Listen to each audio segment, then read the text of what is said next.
Училиштата во Оклахома ќе го евидентираат имиграцијскиот статус на родителите и учениците при уписот според предлогот на државниот надзорник Рајан Волтерс. Нашето правило околу обработката за илегалната имиграција е едноставно. Треба да се земе предвид колку ученици на илегални имигранти има во нашите училишта. Во изминатите 4 години, Волтерс вели дека проценува дека Оклахома потрошила повеќе од $470 милиони за едукација на деца на мигранти без документи.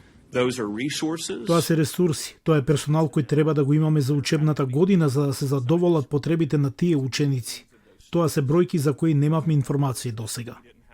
Претениците од Оклахома го прифаќаат предложеното правило, кое ќе ги евидентира, но нема да ги спречи недокументираните мигранти да посетуваат државни училишта. Самира Изагире дошла во САД од Мексико пред повеќе од 20 години. Како легална имигрантка и мајка на 6 деца, вели дека предложеното правило може да значи помалку деца без документи кои ќе одат на училишта. Децата треба да бидат надвор од политиката. Во Тулса, администраторите на јавните училишта им рекле на родителите дека нема да ги собираат тие информации за имиграцијата. Во соопштението на окружниот портпарол Кристофер Пейн се наведува одлуката на Врховниот суд од 1982 година дека сите деца имаат право на јавно образование без оглед на нивниот имиграцијски статус. Протестирајќи против предложеното правило, учителот од Оклахома Фернандо Бакера рече дека тоа веќе создава страф.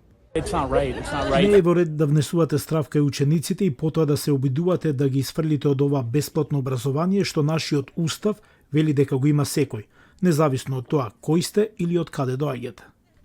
Но желбата на Волтерс за пребројување на студенти без документи има смисла за Тод Хјустон.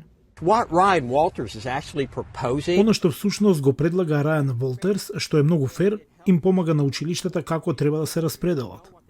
За предлогот на Волтерс има загриженост кај некои родители од Оклахома, вели членот на училишниот одбор во Тулса, Елена Ешли. Тој честопати ги кажува тешките работи што луѓето не се подготвени да ги кажат. Тие сакаат да знаат дека нивните деца се безбедни и сакаат да знаат дека можат правилно да се едуцираат во училниците и да се чувствуваат удобно. Волтерс вели дека со закон ќе биде обврзан да ги сподели информациите за училишната имиграција со другите власти. Ако службеник за спроведување на законот дојде и побара информации, законски сме обврзани да ги дадеме тие информации. По гласањето на Државниот училишен одбор за испраќање на предложеното правило за имиграција до законодавниот дом, гувернерот на Оклахома, Кевин Стит, минатата недела отстрани тројца членови на одборот, наведувајќи ги ниските резултати на националните тестови и она што тој го нарече непотребна политичка драма.